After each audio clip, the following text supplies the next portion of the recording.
Hi, it's Anne, and thank you for stopping by. We're going to use today a junk mail envelope to make a little pocket notebook. It's a super useful project. They make great little gifts, and they sell very well at craft fairs too if you do that sort of thing. Let's just get to it. I have this lovely little envelope from the National Wildlife Federation. And it's almost the right size for this envelope, but what we're going to, or excuse me, for this notebook. But I am going to trim just a little bit top and bottom because I want to be able to open it up. Usually when I open up a junk mail envelope, I just take a tiny little sliver off the side. But this one, I do want to trim it down by a ½ inch or so. So I think I'm going to take about a ½ inch off top and bottom. And I slice right through the edges of that flap. And this flap is one thing I really want to preserve and use. I'll show you in a minute what you can do if you don't happen to have an envelope like this, or if you have one that doesn't have a flap that you want to, that has a torn edge that you want to use. We'll get to that in just a little bit. What I'm going to do with this is just cover it with a book page. This has this beautiful security interior, and I almost could use it all by itself, but I'm going to go ahead and cover it with book page. One, because I want to add a little extra strength and an extra layer of paper to what's going to become the notebook cover, but also because I want to use this garden book page because this is going to have sort of a botanical theme. Oh, I guess I can use this to glue on. I thought I had something else around. I'll just use this. I'm going to do the inside first. And my glue stick is right here.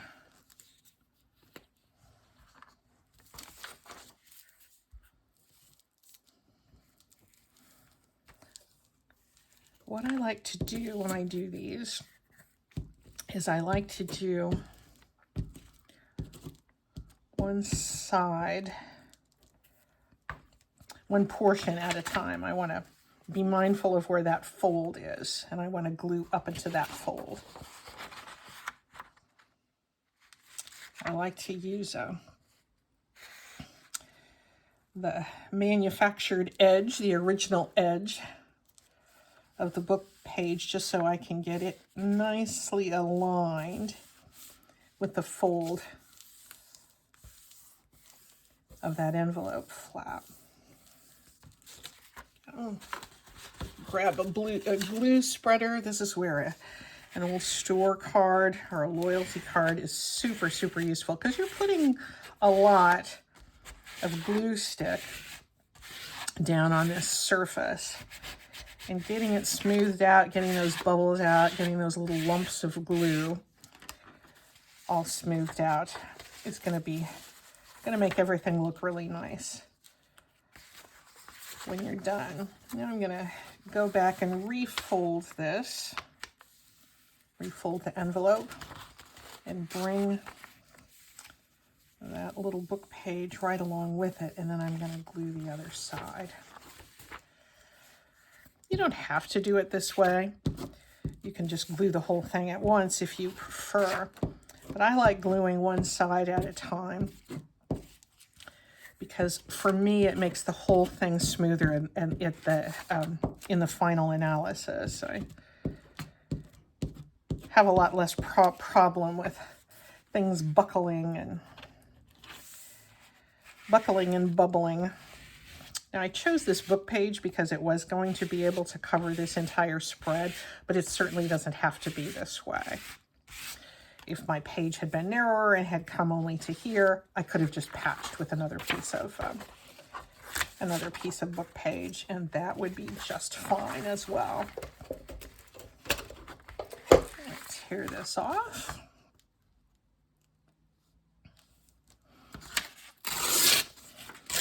I really wanted to have a spring and kind of a botanical feel to this little notebook.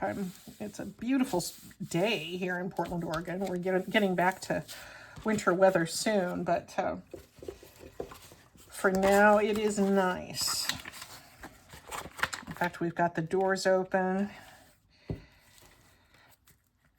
I think there's a fly buzzing around somewhere.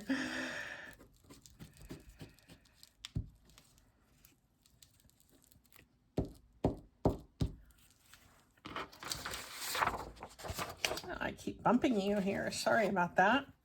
Yep, this is my... Well, I should have glued this side first. That's okay.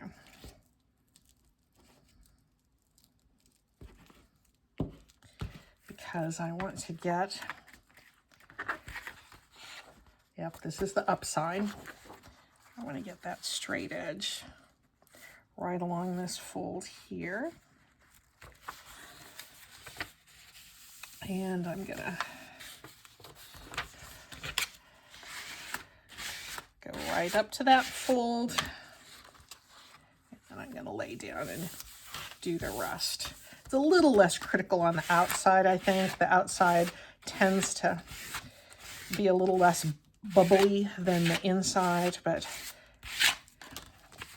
in any case, you don't have to get too persnickety about that. The main thing is we just want to cover our envelope paper and give an extra layer to make it a little bit thicker. Okay, so I've got this book page extended just a little bit beyond the edge of the envelope, and I might make good use of that.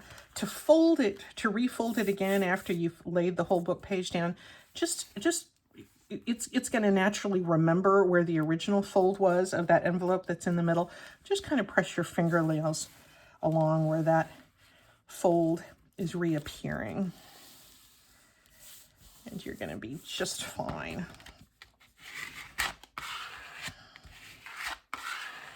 There we go. Now these, it doesn't have to, this page doesn't have to come all the way up to this fold, because naturally this piece of paper on the original envelope is recessed a little bit, and I'm fine with that because I was a little bit crooked in cutting my book pages out. This paper is then a little crooked, and so I'm just going to even that up here. There we go. So that's the basis, but what do we need to do about this flap? We are going to cover that with some contrasting paper, and don't drop your jaw, but I'm actually going to use a digital. I rarely use digitals, but I had this a digital set called Simple Daisies from Mandy at Sunflower Indoors.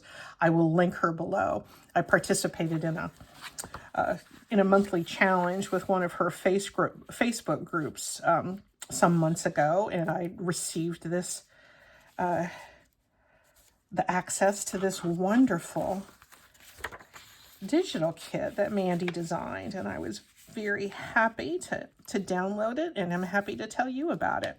And this absolutely fit the spring theme that I wanted to celebrate with this little notebook.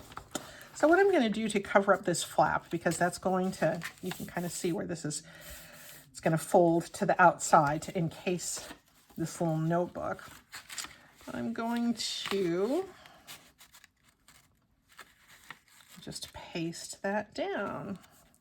And I think what I'm going to do is get it lined up. I want to get that fold right next to that edge of the envelope.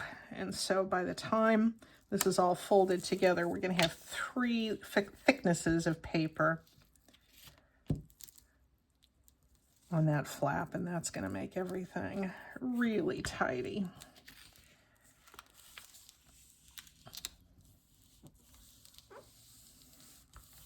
Oh, it's going to overlap a little bit to the inside, and that's just what we want. Let's get the other side.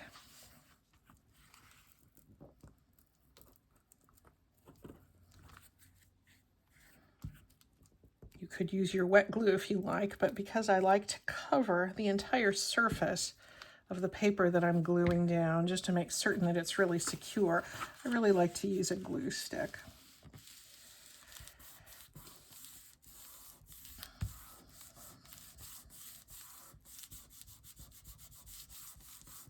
There we go. And then let's trim this off flush.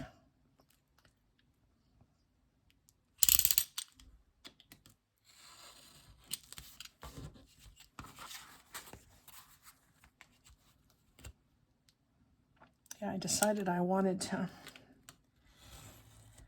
make this recently. Well, for one, I'd had a couple of viewers request it, which is nice. Thank you for that. But also there's a little gift shop a couple miles from our house that sells my cards, my handmade greeting cards. And I was in there the other day, and they were interested in some of my other paper products. So I said, oh, these little notebooks will be nice. So I decided to make a bunch of them.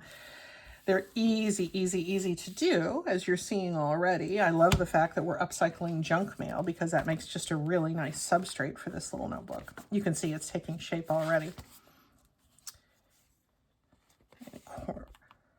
Round the corners. And let me go a little bit smaller with that rounding. Turn it over, actually, and see if it's seated in there properly. Yes, it is.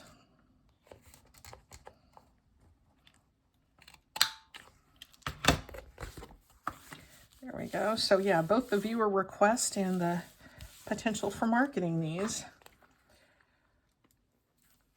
is what spurred me to do this. It's a very easy project to mass make too. I mean, you can get 8 or 10 envelopes lined up and prepped, and then you can, you know, glue your book page front and back 8 and 10 times. It's very easy to mass make. What you can decorate this any way you want, obviously. But what I like to do is to take, in this case, the digital, but I have often used magazine pages. I've used calendar pages, just something that has kind of a big all-over design. And I like to go as high up in one corner as I can. I'm just going to put like a big torn piece here in this daisy print. It's going to be so beautiful for that. You can decorate them any way you want. I have just found, because I like to mass make these, it relieves me of of repeated decision making if I decorate them in a similar fashion. And I do a fair amount of distressing here.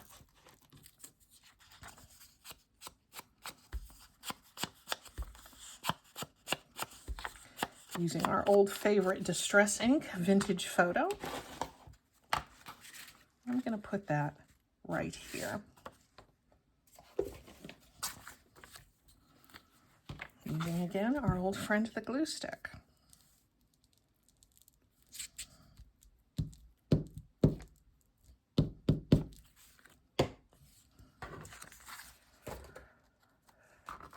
With the envelope that you choose, you certainly can use a window envelope, and then you just glue your paper, you know, your book page right over that acetate window, and it's not going to hurt a thing. If for some reason you want to use an envelope like this that doesn't have the flap, it's very easy to work around that. Let me just take a quick aside here and show you how you would do that. You would cut that down to about the length you would want. I was getting a little hasty there.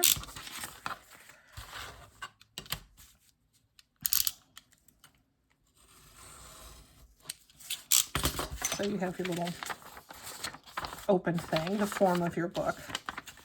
You would just take another scrap of paper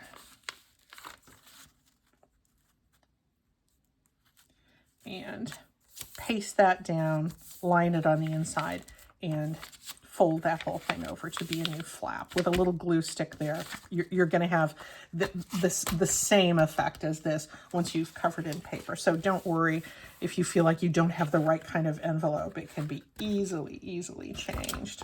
Got one little bit there that's bothering me. There we go. Okay, so there is our main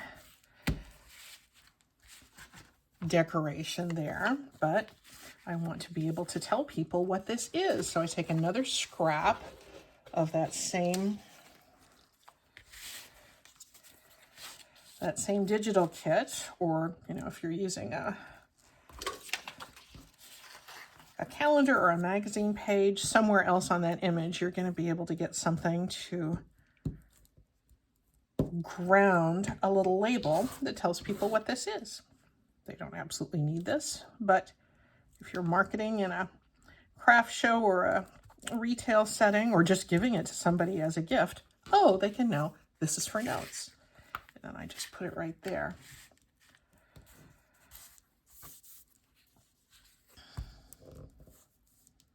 The glue stick does get a workout with this project. I've been making so many of them lately. My glue stick ran out and I thought, oh, yeah, I guess I have been using the glue stick really a lot. And I just kind of put it over here. You can tuck underneath that decorated flap just a little bit if you wanted to.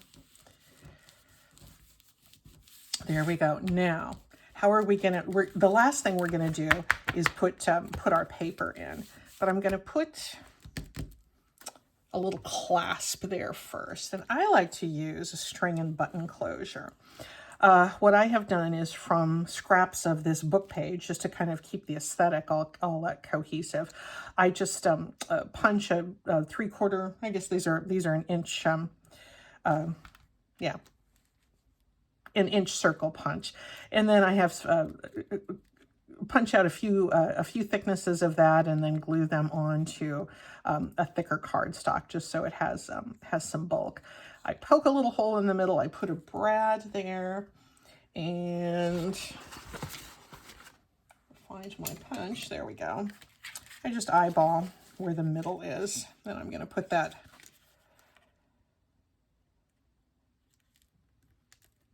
circle there. You could put a button as well.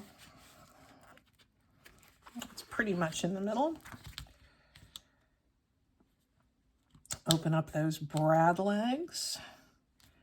And then, just so this doesn't catch on anything else, I like to glue a little scrap of paper over those brad legs. And I do use, because it has to adhere to the metal there, and I want it nice and secure, I do use a little dab of Fabrifix.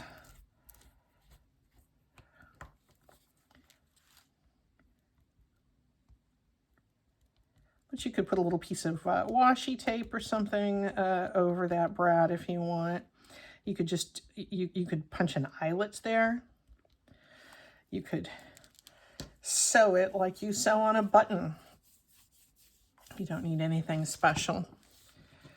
You just want something that's going to secure a button or a punched paper circle to that flap. And then I've been using crochet thread for this project. This is just a big, you very, very frequently see these in thrift stores. So I wouldn't go out and purchase these. These are the types of things that often end up in a thrift store because, you know, somebody's grandma used to use crochet thread and now they don't so much anymore. And they very frequently end up in a thrift store. So I just double that up and loop it around, tucking it underneath that paper circle. And the thread itself is going to get right around those prongs of that brad. And I've made it long enough that I can wrap it around. couple of times. And there we go. But what's missing? Our paper. Well, we're going to take care of that in short order. I don't know why I always tend to do that last. But anyway, I just put a couple of knots at the end. I think it'd be cute to hang a little charm or something here. But I love this button and string closure. As far as how many pieces of paper to put inside, I think, how many do I have here? I think I put 6 sheets, which is going to give me 24 pages in this little notebook. Yeah, that's going to be nice. Anything less than 6, I think, is maybe a little bit skimpy. So, you know, put as many as you want. If you were making this to tuck into the pocket of a larger journal, you might want to make it a little bit thinner. But I have 6. You could go 7. You could go 8. I've obviously already measured these just to save time on camera. But I have my signature opened up here, and I'm getting that fold of the signature nestled right into the spine, what's become the spine of this little booklet. And I usually measure when I poke holes for my signatures, but since this is so small, it's very easy to eyeball. I'm just taking my awl and I'm punching through my signature fold and the spine of my little notebook now. This is the 3-hole pamphlet stitch. I think I've either done the 3-hole pamphlet stitch or talked about it in most of my recent videos, so you may be getting tired of seeing me do this, but maybe you're new. I like to capture the end of my string in that binder clip. There we go. Pull that secure. So I've gone down through the middle. I go through this hole, pull that taut, go all the way up to the top, and back again through the middle, but on the other side of that center string. Being careful not to split the fibers that you already have in place. Yeah, that looks nice. You can barely even see that, which is not a bad thing. A little tangled here. That might be a case for doing the outside string last, but in my mass production, I've been stitching in the signatures last, so that's how I did it with you.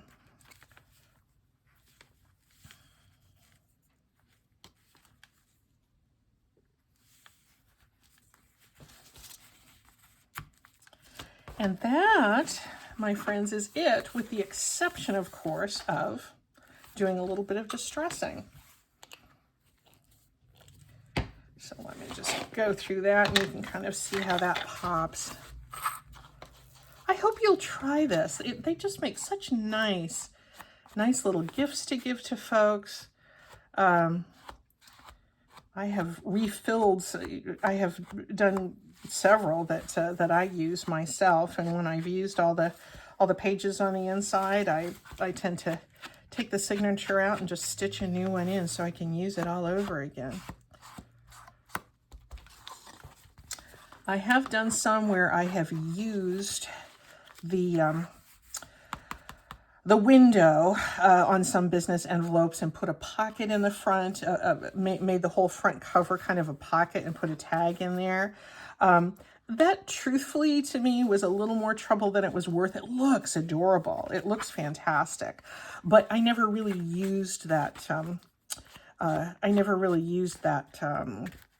tag for anything, and I think it just was a feature that the notebook really didn't need.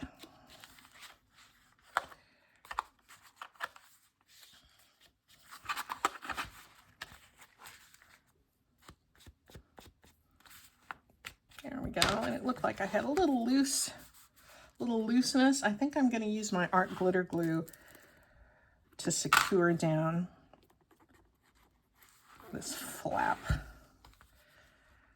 Didn't quite get adhered there.